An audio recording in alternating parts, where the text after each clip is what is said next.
থেকে চড়াইছি বাবা, আমার কেউ নাই। আমি বাসা বাড়ি কাজ করি, আমার ছেলে মনে করেন পড়ালেখা বাদ দিয়ে ওর বাবা অসুস্থ, মনে করেন যে অটো লইয়া বাইরেছে পড়ালেখা তুইয়া বাবা, এখন গাড়িটা চুরি হয়ে গেছে। আপনাকে যদি মনে চায়, যদি লাগে বাবা, আপনারা যদি সহযোগিতা করেন তাহলে করতে পারেন বাবা। আমার আর কিছু করার নাই, আমার একটা পোলা তো পড়ালেখা বাদ দিয়ে ওর বাপে খুব অসুস্থ, ওর বাপে শ্বাসকষ্টের মানুষ বুঝছেন। আমরা ইয়া উঠছি আত্মীয়র বাসায়, আমাদের থাকার মতন কিছু নাই বাবা, আমরা যে থাকার মতন কিছু নাই। ওর বাপে অসুস্থ, আমরা আইসি চিকিৎসার লইগিয়া আইসা মনে করেন যে ঢাকা শহরে কেউ তো মনে করেন থাকার জায়গা দেয় না, খাওয়ার জায়গা দেয় না বাবা বুঝছেন। এখন মনে করেন যে কি করবো, পরিস্থিতি শিকার হইয়া ঢাকার শহরে আইসা ওর বাপের চিকিৎসার জন্য মনে করেন ভাইয়ের আত্মীয়র বাসায় উঠছি। আমার ছেলেটা পড়ালেখা বাদ দিয়া বাবা অটো নিছে, আমার ছেলের গাড়িটা বাবা নিয়ে গেছে। এই গাড়িটা কি তার নিজের কেনা ছিল নাকি ভাড়া চালাইতো? না, ও ভাড়া আর কি ওই ভাড়া চালাইতো বুঝছেন, ভাড়া চালাইতো। ভাড়া চালাইতো। অনেক মালিক আমারে চাপ দিছে, আমার মালিকে চাপ দিছে বাবা, আমি কইতে দিম আমি বাসা বাড়ির কাজ করি। ওর বাপে অসুস্থ, পড়ালেখা বাদ দিয়া বাপের অসুস্থ শরীর দেখা ওলা বাবা পড়ালেখা বাদ দিয়া ও এখন মনে করেন অটো লইয়া বাইরে ছিল, এখন গাড়িটা বাবা চড়ে নিয়ে গেছে।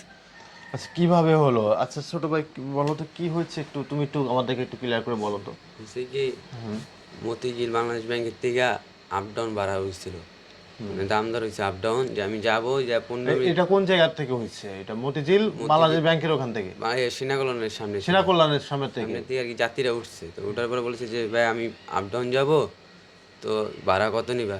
পরে আমি বললাম যে আপ ডাউন যেতে যাবেন, আবার মুখ দিয়ে যাবেন, অনেকক্ষণ দাঁড়াবেন, আমার তো সময় লাগবে অনেক, তো আপনি 300 টাকা দিবেন। আচ্ছা ঠিক আছে। 300 টাকা বললে উনি গেছে ওয়ারির সামনে, ওয়ারি সিলভার স্কুলের সামনে আমাকে থামাইছে। থামানোর পরে আরেকটা অটো ডাক দেওয়া হয়েছে, মানে ওনাদের লোক, সেটা তার আমি জানতাম না। তো ওই লোকটাকে দাঁড়া করানো বলেছে যে ভাই মুগ্ধা যাবেন, উনি বলছেন যাম। পরে ওনার সাথেও ভাড়া দাম দর হয়েছে, ধরার পরে বলতেছে আচ্ছা ঠিক আছে ওর গাড়ির সামনে রাখো তুমি। আমার গাড়ির সামনে রাখছে, রাখার পর আমাকে বলে কি যে সামনে একটু চলো, আমার ওই সামনে আমার পলিথিন কারখানা আছে, তো এই কারখানার থেকে তুমি কিছু পলিথিন নামায় নিয়ে আসবা। তো আমি বললাম যে আমি যাবো না। কয় আমি সমস্যা নেই তুমি আসো, গাড়িতে আরেকটা আছে, উনিও তো ড্রাইভার তোমার মতন, উনি হয়তো আমার আগে চিনে না। পরে আমি কাছে ঠিক আছে, আমি ওই ড্রাইভারকে বলছি যে ভাই আপনিও আসেন। ওই ড্রাইভার বলে যে ভাই আমার হাতে ব্যথা, আমি যাইতে পারবো না। পরে আমাকে নিয়ে গেল একটু সামনে, নেওয়ার পরে বলে কি যে ভাই এই যে একটা বাসা দেখাই দিচ্ছে, যে বাসার থেকে পলিথিন নামবে, ওই যাও তোমার গাড়িতে যদি তেনা থাকে তো তেনাটা নিয়ে আসো, কারণ মাথা তোমার ব্যথা বাবা, তাহলে তুমি তেনাটা নিয়ে আসো। আমি তেনাটা নিয়ে গেছি, যাওয়ার পরে দেখি লোকটা নেই।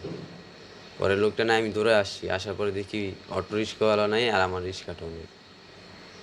মানে এখানে অটো, মানে যে অটোটা ভাড়া করেছিল ওই অটোটাও নাই, তোমার অটোটাও নাই। হ্যাঁ, ওখানে চুরিয়ে গেল।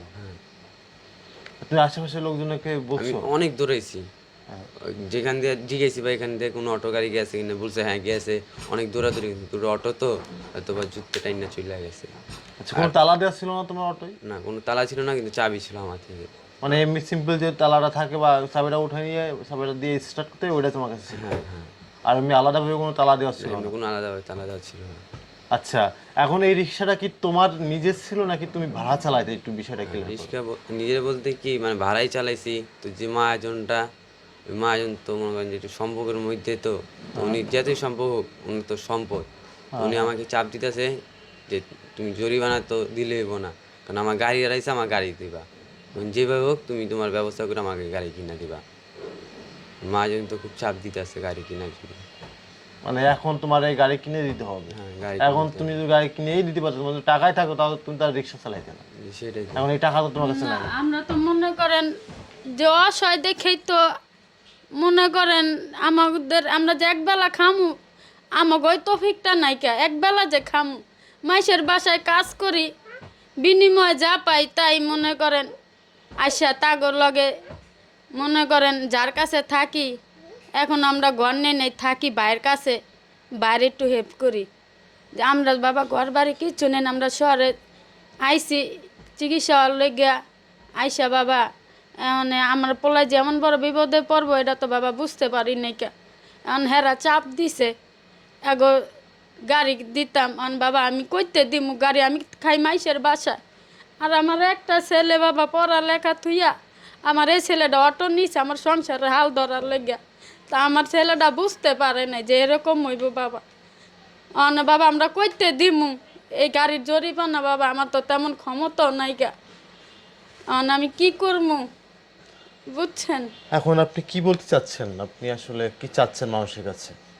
মানুষে যদি আমার কেউ যদি হেল্প করতো, যদি হ্যাগো যদি মনে যদি চায় বাবা, আমার একটু কি হ্যাগো কাছে প্রার্থনা জানাই যে তারা যদি মনে করে যে আমি অসহায় একটা মানুষ, একটা মা, একটা সন্তান যে সে যে ফিরা পাইছে, এইটাই তো হের কাছে অনেক ইয়া বাবা।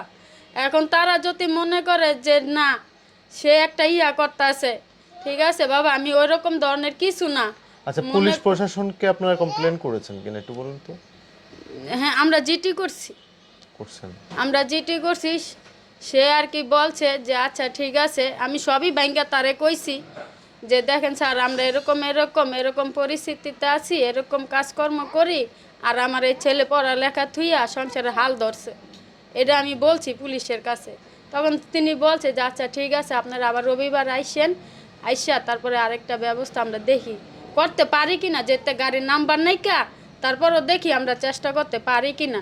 আপনি তো অসহায় একটা গরিব দুঃখী মা, আপনার একটা ছেলে পড়ালেখা তুইয়া ও সংসারে হাল ধরছিল বাবা, আল্লাহ এটা কাইরা নিল, লোক কাইরা নিল, আরে কেমনে বতসত কুলাইলো এই বাচ্চাটার থেকে এই গাড়িটা নিতে বাবা। আমি আর কিছু চাই না বাবা, আমি চাই জনগণের কাছে জানি তারা জানি পারে, আয়া জানি সহযোগিতা একটু যদি তাকে মনে চায় তারা যেন করে বাবা, এই আমার ভাগো কাছে অনুরোধ বাবা, বুঝছে? এটা হচ্ছে সিনা কল্যাণ থেকে, মানে মতিঝিল বাংলাদেশ ব্যাংকের পাশে সিনা কল্যাণ, মানে রাজমালা ব্যাংকের হেড অফিসের সামনে থেকে তোমার রিক্সাটা চুরি হয়। মানে যাত্রী উঠছে, যাত্রী উঠটা ওয়ারির সামনে গেছে, ওয়ারিসের সামনে গেছে, ওয়ারির সামনে থেকে রিক্সাটা নিয়ে গেছে, ওয়ারিসের সামনে থেকে রিক্সাটা চুরি হয়ে গেছে। প্রিয় দর্শক, আপনারা হয়তো বা তাদের মুখের কথাগুলো শুনেছেন। আপনাদের কাছে অনুরোধ থাকবে ভিডিওটি অবশ্যই শেয়ার দিবেন। যদি মানে হেল্প না করতে পারেন কিন্তু ভিডিওটা শেয়ার দিয়ে মানুষের কাছে যাতে ভিডিওটা পৌঁছায় দিন, যাতে এই অসহায় একটা পরিবার যাতে একটা রিক্সা কিনে যাতে চালাইতে পারে, সংসারটা চলতে পারে, তার মা কিনে যাতে ভালো থাকতে পারে, এই ব্যবস্থাটা আপনারা করে দিন, এখন তাদের তো দেখতেছেন যে কি অবস্থা, মানে একটা মানুষ কখন রিক্সা চালায়, কখন, মানে ছোট্ট একটা ছেলে, তার বয়স মনে হয় 15 বছর হতে পারে। কেউ শেখালে আপনি একটু বলেন। এই বাপ মার কষ্ট দেখে পড়ালেখা করতে পারে নাই, আমরাও তো বেশি বড় লোক না, আমরাও গরিব, আমার ছেলেরা করে খায়, আর একটু লস হয়েছে অনেক, আরও খাওয়ান টাউন দিতে পারে না, অনেক ছেলে সন্তান লিয়ে কষ্ট করে, আমার মেয়েরা অনেক কষ্ট করে, অনেক জনগণের যদি একটু সাহায্য করতো আমার নাতিটা আর আমার মেয়েটা বাচ্চা যাইতো। এখন আপনার নাতি তো মনে করেন যে ভাড়ায় রিক্সা চালাইছে, ভাড়া চালাইছে, শুরু হয়ে গেছে, এখন সেই ক্ষেত্রে কষ্ট অনেক, ভাত খাইতে তো পায় না, ক্যাম্পে দিব রিক্সাটা, জনগণের যদি গরিবের মোড় দিকে একটু সাহায্য করে তো যদি বাঁচতে পারে, এটাই বাবা আমার কাছে অনুরোধ আমার, আর কি করবো। যাই হোক দর্শক, হয়তো বা তার পরিবারের কান্না, চোখের পানি হয়তো বা দেখছেন। অনেক প্রবাসী ভাইয়েরা আছে আসলে এইসব গরিব দুঃখের পাশে দাঁড়ান। এত কোটি কোটি টাকা, লাখ লাখ টাকা কি হবে বলেন? মৃত্যুর পরে এই লাখ লাখ টাকা কবরে যাবে না। দুনিয়াতে যতদিন বেশি আছেন গরিব দুঃখী অসহায় মানুষকে সাহায্য সহযোগিতা করেন, হয়তো বা মৃত্যুর পরে হয়তো বা এই টাকাগুলো আপনারা পাবেন, বা এই যে সবটা আপনারা পাবেন। এই মানুষটা যাতে করে খাইতে পারে, এই মানুষটা যাতে তার মাকে নিয়ে, তার বাবাকে নিয়ে যেন খাইতে পারে, এই ব্যবস্থাটা আপনারা একটু করে দেবেন। আপনাদের কাছে অনুরোধ থাকবে। সবাই ভালো থাকবেন। আসসালামু আলাইকুম।